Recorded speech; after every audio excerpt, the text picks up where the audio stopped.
السلام علیکم ورحمۃ اللہ وبرکاتہ۔ آج ہم بات کریں گے حج اور اکیلی عورت کے سفر کے حوالے سے، کہاں تک یہ بات یکساں ہے اور کہاں اس میں فرق ہمیں کرنا ہوگا۔ تو سب سے پہلے ہم حدیث پیش کرتے ہیں مشکات سے،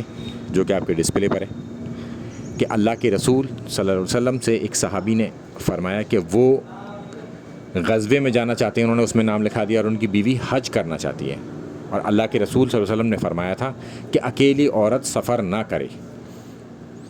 تو انہوں نے جب اللہ کے رسول صلی اللہ علیہ وسلم کے ساتھ سامنے اپنی بات رکھی تو اللہ کے رسول صلی اللہ علیہ وسلم نے فرمایا کہ تم اپنی بیوی کے ساتھ حج کرو،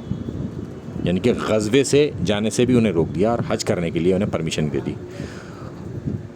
اب ہم چلتے ہیں اس کے آگے، کہ اللہ کے رسول صلی اللہ علیہ وسلم نے فرمایا کہ ایک عورت جو اکیلی عورت ہو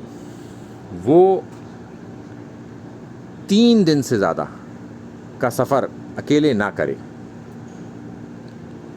3 دن یا 3 دن سے زیادہ، جب تک کہ اس کے ساتھ اس کا کوئی محرم نہ ہو۔ محرم سے مراد کیا ہے؟ اس کا بھائی، اس کا باپ، اس کا بیٹا، اس کا شوہر، یا کوئی اور بھی محرم ہو سکتا ہے، بھتیجے یا بھانجے۔ اب یہی حدیث پھر ترمذی میں بھی آتی ہے سیم الفاظ کے ساتھ،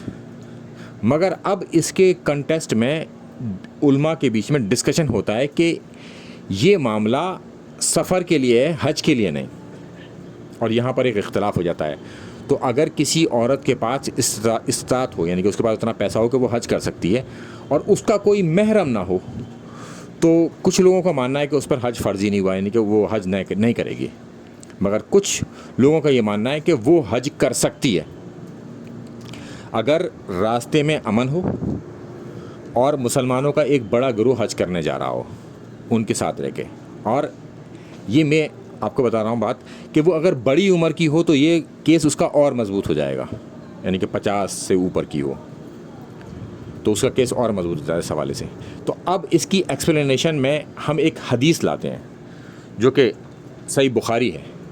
کہ اللہ کے رسول صلی اللہ علیہ وسلم سے ایک شخص نے آ کے، یعنی کہ وہ بھی صحابی تھے، جو بھی ان کے سامنے بات رکھتا تھا اور مسلمان تھا وہ صحابی ہوتا ہے، آ کے فرمایا راستے کی پریشانیوں کے بارے میں، کہ پھر اللہ کے رسول صلی اللہ علیہ وسلم نے حضرت عادی ان کے پاس بیٹھے تھے، ان سے کہا کہ تم نے ایک مقام کا نام لیا، انہوں نے اس کا نام تھا ہیرا، جو کہ کوفہ کے پاس ہے، کہ تم وہاں گئے ہو، وہ دیکھا ہے تم نے؟ انہوں نے کہا نہیں۔ تو اللہ کے رسول صلی اللہ علیہ وسلم نے فرمایا کہ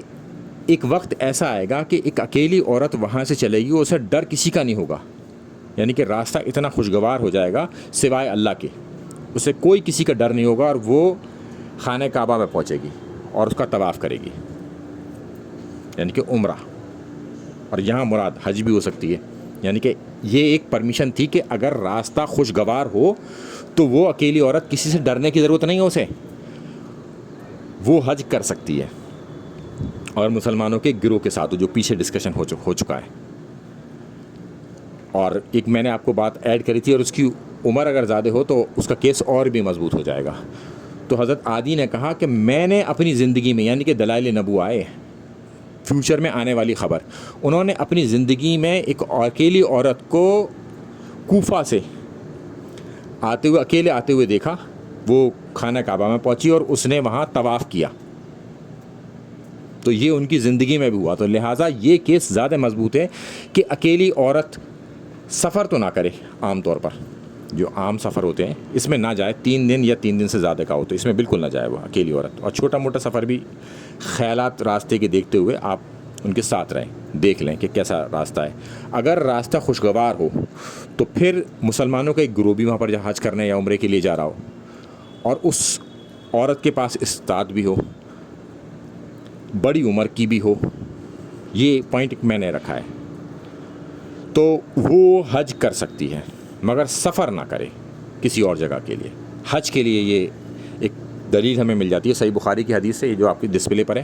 تو لہٰذا ایسی عورت نے اس وقت بھی حج کیا تھا جو اکیلی تھی، اسے اللہ کے علاوہ کسی کا ڈر نہیں تھا، اور اس نے خانہ کعبہ میں آ کے طواف کیا،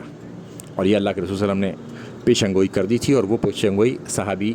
نے اپنی زندگی میں خود دیکھی۔ السلام علیکم ورحمۃ اللہ وبرکاتہ۔